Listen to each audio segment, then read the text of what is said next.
Donc, surveillance de l'état de santé sur Internet. C'est moi qui présente. Je ne suis évidemment pas seul dans ce travail-là. Il y a donc un ensemble de personnes qui sont impliquées à la direction de santé publique qui font avancer les idées et qui font aussi avancer les différents travaux qu'on mène pour répondre à ce mandat de surveillance de l'état de santé. Je vous propose un plan. Il y a sûrement certains éléments sur lesquels je vais passer plus rapidement pour se laisser un peu de place. Il y a des éléments que je veux présenter qui ont déjà été abordés par d'autres conférenciers, soit ce matin ou même en début d'après-midi. Donc, je passerai peut-être plus rapidement pour arriver vers des enjeux sur lesquels on pourra échanger. Donc, quelques mots sur qu'est-ce que la surveillance, c'est quoi son rôle au Québec, c'est quoi des objets de surveillance, c'est quoi les outils qu'on utilise pour faire de la surveillance et pour nous amener vers les innovations en surveillance d'état de santé pour en finir avec une brève période donc, de discussion, échange et discussion. La surveillance. La surveillance, c'est une fonction de santé publique qui est balisée au plan légal. Donc, le directeur de santé publique a un mandat légal de faire de la surveillance d'état de santé de sa population pour pouvoir orienter ses actions de santé publique. Elle est définie comme un processus continu d'appréciation de l'état de santé d'une population de ses déterminants par la collecte, l'analyse et l'interprétation des données sur la santé et ses déterminants à l'échelle d'une population. Donc, on travaille sur des populations entières. Dans le cas de Montréal, dans le cas de la Direction de santé publique à Montréal, c'est le territoire de l'île de Montréal. Donc, s'il faut nager, s'il faut prendre un train, s'il faut prendre le métro sous le fleuve, on n'est plus sur le territoire de l'île de Montréal, donc on n'est plus dans notre terrain de jeu. Donc, ce qui nous intéresse, c'est la population, c'est le 1,9 million de personnes qui résident sur l'île de Montréal. Le mandat donc, du directeur de santé publique d'informer la population sur son état de santé, les problèmes prioritaires, les groupes les plus vulnérables, les principaux facteurs de risque, de suivre l'évolution de ces indicateurs de santé déterminants dans le temps.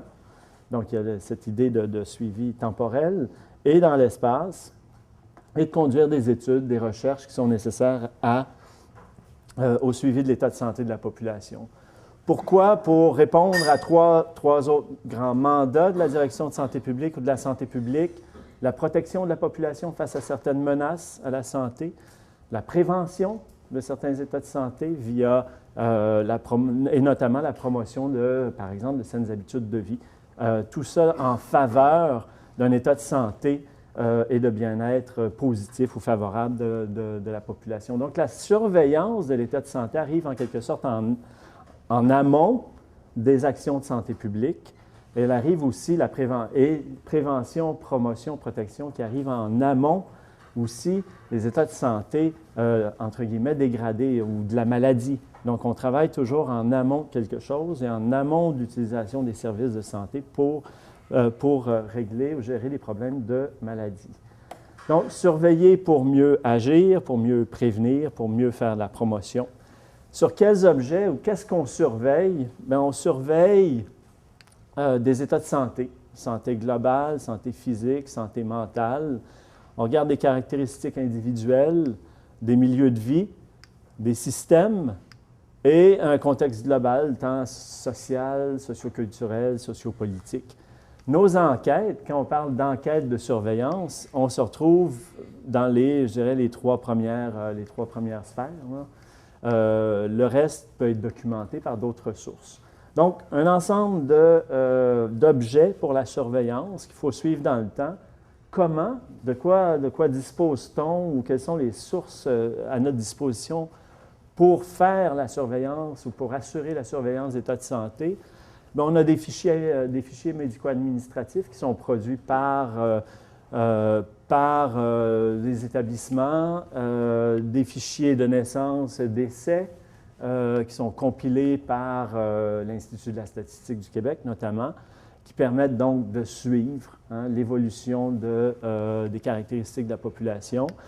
Les dossiers de la Régie de l'assurance maladie du Québec sont toutes des sources de données auxquelles on a accès dans le cadre d'un mandat légal de surveillance d'état de santé de la population. Donc, c'est un privilège qu'on a en santé publique et en surveillance en particulier, d'avoir accès à ces sources de données-là qui sont des sources assez riches et précieuses pour faire ce mandat ou pour réaliser ce mandat qui nous est confié. Outre les fichiers médico-administratifs, le recensement canadien, donc c'est aussi une source de données, jusqu'à présent assez inestimable, parce qu'au-delà de caractéristiques de base comme le sexe, l'âge, le nombre de personnes dans le ménage, on avait des données socio-économiques importantes, à la fois pour bien comprendre la population avec laquelle on doit travailler, mais aussi, on le verra par rapport aux enquêtes, très importantes pour ajuster nos enquêtes. Des registres de maladies à déclaration obligatoire, lorsque d'un laboratoire, il y a des données qui viennent des laboratoires et il y a des données qui viennent des médecins, lorsque une des, et j'ai oublié le nombre de maladies à déclaration obligatoire, là, sont constatées, elles sont envoyées à la Direction de santé publique qui les compile. Donc, on a une idée du nombre de MADO, maladies à déclaration obligatoire. Et puis, on a des enquêtes puis des projets de recherche. On a, depuis 2002, on mène à la Direction de santé publique une enquête biannuelle à l'automne et au printemps auprès de 1000 personnes à Montréal, donc dans chacune des enquêtes. C'est une enquête régionale qui nous donne un portrait fiable à l'échelle de l'île de Montréal sur certains états de santé, certains déterminants. Il y a les enquêtes qui sont réalisées par Statistique Canada, donc des enquêtes pan-canadiennes, mais qui touchent ou qui permettent aussi d'avoir des données fiables pour le territoire montréalais. Et il y a des enquêtes provinciales, celles-là réalisées par l'Institut de la statistique, qui nous donnent un portrait aussi fiable, tant de la province, mais aussi de Montréal. Et puis, bon, il y a un certain nombre d'innovations qu'on essaie de mettre en place qui nous permettent aussi d'aller chercher de l'information fiable pour assurer le suivi de l'état de santé des Montréalais. Des défis. Vous allez voir, c'est des défis qui rejoignent ceux qui ont déjà été, des défis qui ont déjà été évoqués. Produire des données fiables et utiles qui reflètent la réalité de l'ensemble de la population montréalaise. On a parlé d'échantillons de convenance ce matin. Ici, on a un mandat d'agir pour le mieux-être de l'ensemble de la population, puis on peut le faire uniquement sur la base d'enquêtes qui sont représentatives à l'échelle populationnelle. Donc, on peut difficilement prendre de grandes décisions sur la base de recherche, et sur la base d'échantillons qui sont déjà jugés qui sont jugés non représentatifs. On a un intérêt et une demande de réduire le temps de production de résultats. Quand on attend les données, par exemple, de Statistique Canada ou de l'Institut de la statistique du Québec, on attend souvent longtemps. Et puis, on nous dit, nous, il faut agir dans un temps, pas nécessairement en temps réel, mais il faut agir assez rapidement. Donc, est-ce qu'on peut accélérer le processus de production de résultats? Puis, évidemment, on nous dit, augmentez la qualité, la rapidité, réduisez les coûts. Je vous propose deux illustrations de travaux qu'on a réalisés qui se servent d'Internet et qui visent à répondre à certains de ces objectifs. Je les rappelle, des données fiables, en temps opportun et à faible coût. Dans le contexte de la pandémie de grippe A H1N1, donc l'année 2009, à partir de mai-juin 2009 jusqu'en janvier 2010, le Québec a été frappé, comme bien des pays à travers le monde, par une grippe particulière, la grippe A H1N1. On réalisait pendant la pandémie de grippe A H1N1 des enquêtes téléphoniques. On en a parlé un petit peu plus tôt. Donc, on en a réalisé 5 entre le mois de juillet puis le mois de décembre. 5 enquêtes téléphoniques qui visaient à estimer la prévalence des symptômes associés à la grippe dans l'ensemble de la population. Ce qu'on ne pouvait pas faire avec les autres sources de données. Par exemple, les données des hospitalisations, les données des appels à l'urgence santé.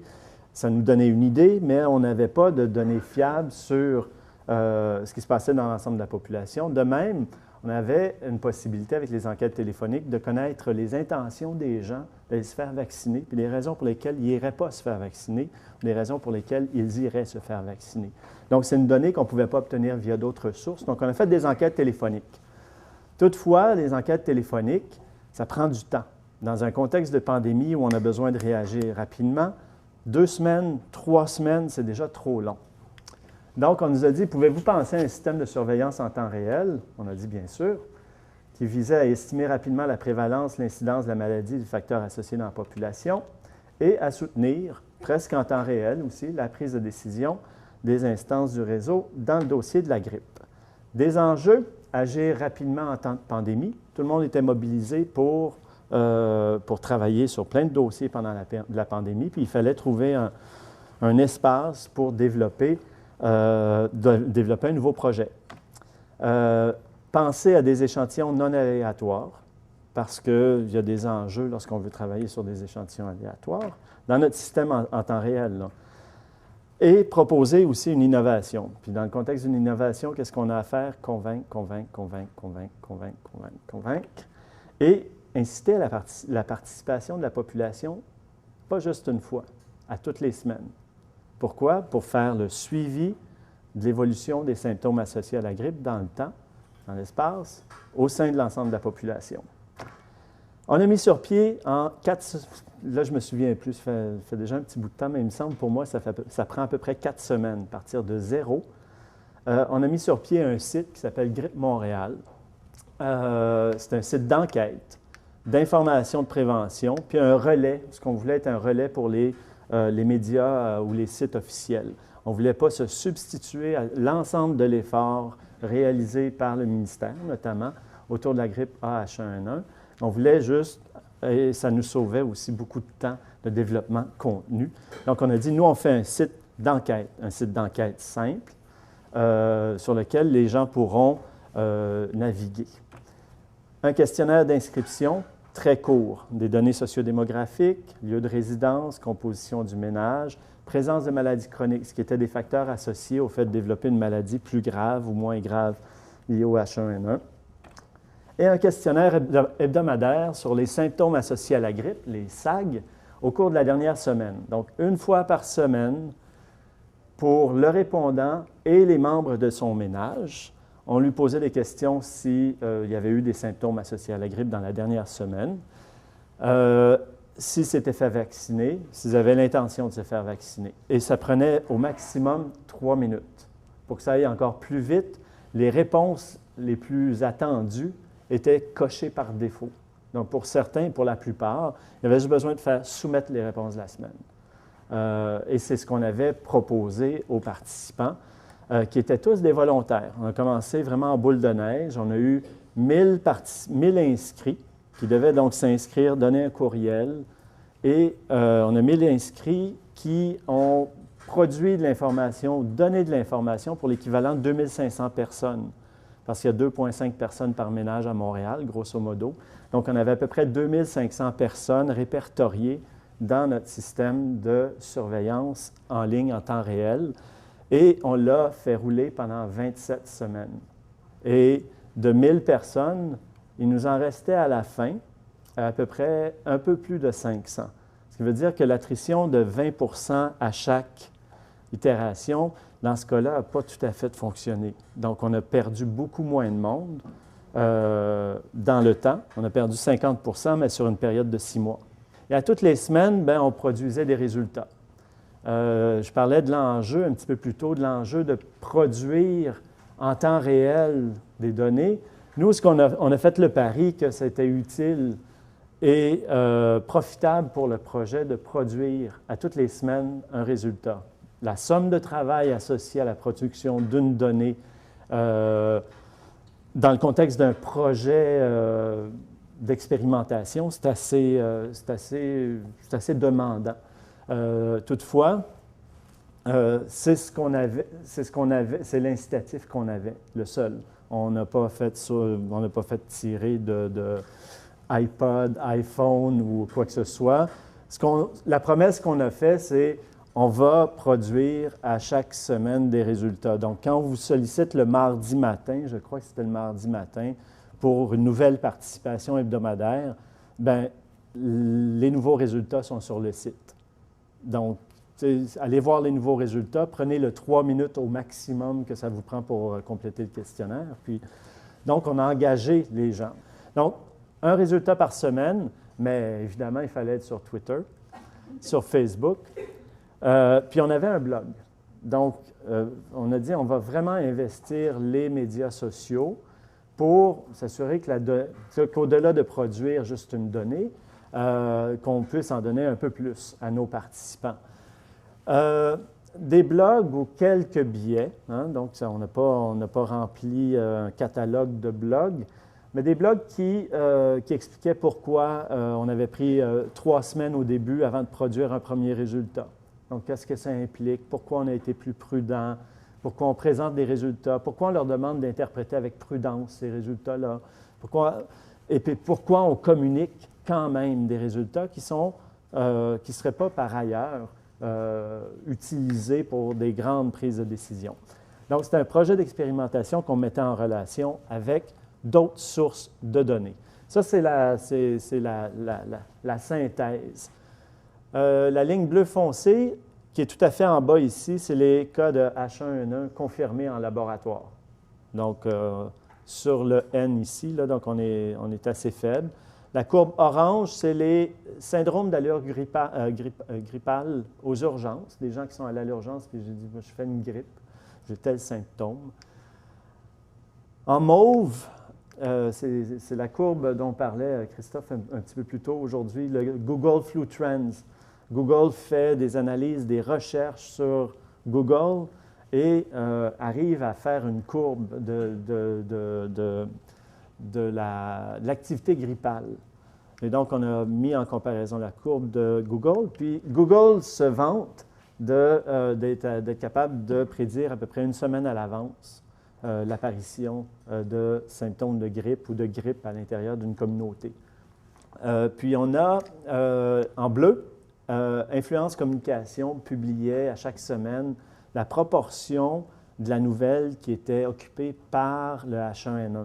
Donc, on l'a pour la semaine 44 là, jusqu'avant Noël ou jusqu'avant le jour de l'an.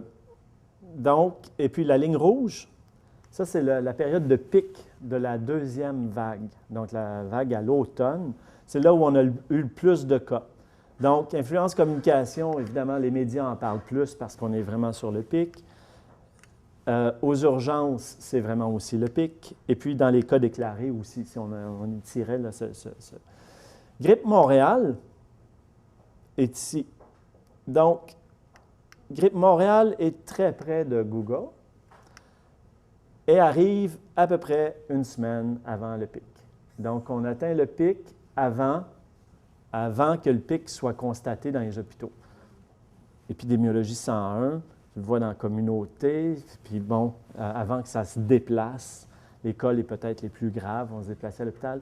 L'objectif, ce n'était pas de remplacer nos autres systèmes de surveillance, on en a, puis si on regarde les inscriptions aux urgences, on a une bonne idée de ce qui se passe dans la communauté. Ce qu'on voulait faire avec ce projet-là, c'est un peu une preuve de concept. C'est-à-dire, est-ce qu'on peut. Et là, on était sur un échantillon non aléatoire. C'est des volontaires qui ont dit, bien, moi, je veux participer. Qu'est-ce qu'on retient? Bien, c'est complémentaire à d'autres sources de données. C'est utile pour détecter rapidement des hausses et des baisses de l'activité grippale. Donc, on voit la fluctuation dans la population, dans cet échantillon, qui représente un peu pas mal ce qui se passe dans la population. C'est économique. On pourrait dire, bien, une fois que c'est sur le web, ça ne coûte plus rien, mais attention, il faut des épidémiologistes, il faut des experts en enquête populationnelle, une équipe informatique, des statisticiens, des experts en com. Si on ajoute tout ça, ce n'est pas cheap, hein? C'est pas donné. Mais ça permet de réduire le temps de réaliser une enquête. Je vous rappelle les objectifs, là. Les coûts à long terme, on se dit, bon, OK, une fois que l'infrastructure est en place, ça peut être moins cher. On réduit le temps pour réaliser une enquête. Toutefois, un tel système peut-il produire des données fiables et représentatives sur des états de santé et leurs déterminants à l'échelle de la population, d'autres états de santé et leurs déterminants à l'échelle de l'ensemble de la population montréalaise? C'est la grosse question. Deuxième illustration, la surveillance générale de l'état de santé et de ses déterminants. Donc, la DSP de Montréal va mettre sur pied et travaille à mettre sur pied actuellement un vaste programme d'enquête sur la santé des Montréalais. Je ne fais pas de pub, là, je fais juste en parler avec passion. Qu'on veut lancer d'ici la fin 2011. 36 000 Montréalais seront rejoints au cours des 6 prochaines années. C'est un programme d'enquête bisannuelle, c'est-à-dire à tous les 2 ans, on va interroger 12 000 personnes à Montréal. L'objectif, produire des informations fiables sur l'état de santé des populations à l'échelle des territoires de centres de santé et de services sociaux. Il y a 12 territoires de centres de santé et de services sociaux sur l'île de Montréal et 12 000 personnes à chaque enquête vont nous permettre de produire des estimations assez fiables à l'échelle de ces territoires pour leur permettre de soutenir leur planification de leurs actions de santé publique à l'échelle locale. Et on nous a exprimé, et j'ai poussé un peu l'affaire, un intérêt pour explorer le web, toujours avec nos mêmes critères, réduire les coûts, augmenter l'efficacité ou du moins l'efficience et sans perdre de vue la qualité des données. Certaines limites, parce que jusqu'à présent, on travaille essentiellement avec des enquêtes téléphoniques. Des limites ont été évoquées un peu plus tôt. Chute des taux de réponse aux enquêtes, augmentation de la part de téléphonie cellulaire, des gens qui abandonnent le fil pour le sans-fil, et on a un certain nombre de difficultés à rejoindre. Ce n'est pas aussi simple de rejoindre quelqu'un sur son téléphone cellulaire, même si on est capable d'avoir son numéro de téléphone. Généralement, l'effort qu'on doit déployer pour avoir un questionnaire complété de quelqu'un qui a un téléphone cellulaire, qui paye un forfait super cher avec l'une ou l'autre des compagnies, n'est pas toujours prêt à participer en ligne, puis il va dire, la première chose, c'est comment ça se fait que tu as mon numéro de téléphone cellulaire. Le temps requis pour réaliser une enquête, c'est un peu toujours le même, planification, élaboration du questionnaire, plan de sondage, échantillon, la collecte, traitement, analyse, diffusion. Ça ne prend pas toute la même place, mais ça se répète à chacune des enquêtes. L'abandon donc des téléphones fixes, le prix des enquêtes avec téléphone cellulaire qui augmente. Juste en primeur, on parle de chute des taux de réponse aux enquêtes téléphoniques. On a fait une analyse des non-répondants, de l'information qu'on a sur les non-répondants à nos enquêtes entre 2005 et 2008. Puis en rouge, c'est des taux de réponse donc de 30 à 46 %, en jaune de 46 à 51 puis en vert de 51 à 66 %. N'oubliez pas, on fait des enquêtes sur la santé, puis la santé est assez vendeur dans les enquêtes téléphoniques. Les gens sont encore prêts à participer, mais on la voit, cette chute. Et on voit aussi qu'il y a une répartition géographique sur le territoire montréalais qui est assez inégale. Il y a des coins où les taux de réponse sont définitivement plus faibles. On a travaillé, puis on travaille à explorer ce que sont les facteurs associés. Il y a des dimensions d'immigration, des dimensions de langue dont il faut tenir compte. Mais bref, c'est un portrait là, de voir que la chute des taux de réponse n'est pas une réalité tout à fait unifiée, mais elle se distribue différemment sur le territoire montréalais. Ce sont des observations qui sont corroborées par ailleurs par d'autres enquêtes menées non par nous, mais par des partenaires. Quels sont les enjeux de l'utilisation du web pour réaliser des enquêtes sur la santé de la population? Est-ce que diverses méthodes de collecte produisent les mêmes estimations? Est-ce qu'il y a des biais de couverture? Par exemple, la proportion d'utilisateurs d'Internet à Montréal est autour de 80 %, mais si on l'analyse selon le même découpage de la carte précédente, l'utilisation va de 69 % à 96 %. Si on passe d'est en ouest, du nord au sud, donc on sait que si on va vers une enquête web, on va introduire un biais. Et puis, il faut consciemment analyser ces biais. Et quelle est la qualité des listes à partir desquelles on sélectionne les échantillons? On a parlé un peu plus tôt de la machine qui génère des numéros de téléphone, donc la génération aléatoire de numéros de téléphone a ses limites. Et nous, ce qu'on regarde, parce qu'on a certains privilèges, parce qu'on est dans le réseau de la santé, on regarde sur notre possibilité d'utiliser certaines listes, notamment des listes comme la liste des abonnés à la Régie de l'assurance maladie du Québec, qui constituerait une liste de base à partir de laquelle on peut sélectionner des échantillons aléatoires. Donc, et solliciter ensuite directement par lettre les personnes recrutées ou sélectionnées pour les inviter à participer sur le web. Toutefois, on n'est pas prêt encore à se lancer pieds joints, les yeux bandés dans cette aventure du web, même si on est presque là. On se dit, on va développer, avant de se lancer, un projet de recherche, un projet méthodologique. Et puis, on est allé chercher un partenaire qui est l'Institut de la statistique du Québec, avec qui on travaille à tester 2 méthodes d'enquête. Actuellement, en fait, on part en collecte la semaine prochaine. Donc, on fait une première enquête téléphonique classique, c'est-à-dire une enquête téléphonique, qu'on va comparer à une enquête en mode mixte, donc une collecte mixte, qui est d'abord web et complémentaire téléphonique. On va, par ce projet méthodologique, documenter les taux de réponse aux différents types d'enquêtes, les écarts dans les résultats selon les méthodes de collecte.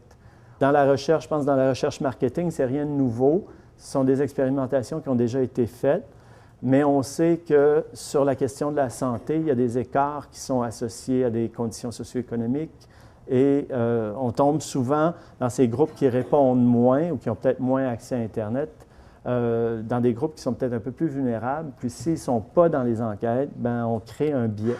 Donc, ce qu'on veut essayer de valider aussi, c'est sûr, est-ce qu'on peut faire des enquêtes mixtes, donc de collecte mixte, dans le champ de la santé? Est-ce qu'il y a des indicateurs sur lesquels c'est plus facile ou plus fiable? Est-ce qu'il y en a sur lesquels il faut faire plus attention? Donc, c'est un peu l'objectif aussi du projet. On veut évaluer notre capacité à ajuster les échantillons. Tu sais, la pondération, on parle par sexe, par âge, par origine ethnoculturelle ou par lieu de résidence. Il faut aussi regarder ce qu'on fait avec la non-réponse. Tu sais, si on a 60 de taux de réponse ou 40 de taux de réponse, il faut quand même ajuster pour ceux et celles qui ne répondent pas. Donc, il y a là un peu de gymnastique statistique à réaliser. Ce qu'on veut aussi documenter, c'est l'effort l'effort qui est requis pour compléter une enquête web.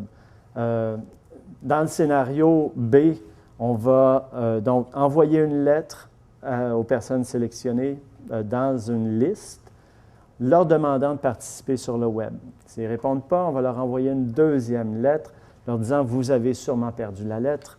Pouvez-vous participer à notre enquête? » Dans un troisième temps, parce que soit que la lettre revient parce que l'adresse n'est pas bonne ou autre, on va passer du mode web au mode téléphonique. Et donc, c'est l'ISQ qui va prendre le relais pour faire des enquêtes téléphoniques ou minimalement connaître si les gens ne veulent vraiment pas participer ou c'est parce que le web, ça ne les intéresse pas, ils n'ont pas confiance au web, etc., etc. Des considérations pratiques, bien, ce à quoi on fait face, il faut arrimer le volet web puis le volet téléphonique. Donc, on pourrait travailler avec Lime Survey, mais les firmes de sondage ou les instituts qui font des enquêtes ne travaillent pas avec Lime Survey pour leurs enquêtes téléphoniques. Donc, il y a des défis au niveau du jumelage de bases de données. Donc, le choix peut aussi être lié à une capacité de jumelage sans trop de difficultés. Il y a la formulation des questions, combinaison des fichiers, la promotion de l'enquête sur le web. Il faut travailler cette partie-là parce que là, on dit on envoie une lettre. Mais il faut faire connaître l'opération d'enquête de manière plus large. Quand on regarde ce que Statistique Canada, cette année, a envoyé une lettre, participer au recensement. Il y avait 30 millions de prévus de publicité pour encourager la participation, mais on est parti en élection. Donc, ce 30 millions-là de publicité, on ne sait pas où il est passé. Non, mais c'est qu'ils n'ont pas le droit de faire de publicité pendant des élections. Donc, mais bon, l'exemple, l'expérience du recensement américain en 2010, investissement total des médias sociaux, de Facebook, des blogs, le directeur général du recensement était présent partout pour vulgariser, pour dire pourquoi c'est important. Donc, je pense qu'il y a une nécessité d'aller vers une promotion aussi d'une activité d'enquête comme celle-là pour le territoire montréalais, au-delà de la lettre. Donc, de faire connaître pour que les gens en aient minimalement entendu parler. D'autres considérations, bien, comment on va ajuster les échantillons, l'analyse de la non-réponse, la disparité selon les modes de collecte, la question de la confiance aux résultats, il ne faut pas le minimiser aussi, c'est-à-dire on produit des résultats d'une enquête web, C'est relativement nouveau. Et donc, on a beaucoup de travail. On a encore du travail à faire pour travailler sur la confiance. La question de la communication des résultats à la population, je pense que c'est encore une bonne voie. L'accès aux données, gros point d'interrogation, mais je pense qu'il faut juste le soulever au moins. Le partage d'utilisation de connaissances, au-delà de l'évoquer, au-delà du concept, comment on le fait, comment on s'assure que les données sont utilisées à des fins, aux fins pour lesquelles elles ont été produites. Des innovations futures, des enquêtes adaptées aux usages du web qui tiennent compte des nouvelles technologies. On parlait des iPhones, des téléphones intelligents, qui tiennent compte du temps d'attention, la proposition de faire... Moi, je pense qu'il faut faire des enquêtes 25 minutes. 5 semaines, 5 minutes par semaine. Donc, on découpe en quelque sorte le temps, mais il faut travailler beaucoup sur le problème d'attrition. On ne veut pas perdre les gens. Et donc, là, il faut regarder ce qu'on leur donne en retour. Donc, des enjeux à ce niveau-là. Un intérêt pour les enquêtes longitudinales, bien entendu, c'est une capacité, c'est une richesse. Des cohortes longitudinales qui ont 50 ans en Angleterre, on peut en commencer aujourd'hui. Donc, il faut voir, puis à des coûts qui n'ont rien à voir avec ce qui se faisait il y a 50 ans. Des interventions en temps quasi réel. On a de l'information qui est produite par la participation à une enquête. On est capable de produire des profils à la fin d'un questionnaire, puis d'orienter les gens vers l'une ou l'autre des options d'intervention, etc. Et éventuellement des enquêtes indirectes. Il faut regarder du côté des blogs, de Twitter et autres pour voir comment on peut aussi regarder dans ces sphères pour développer une compréhension, je dirais, plurielle des phénomènes liés à la santé. Merci beaucoup.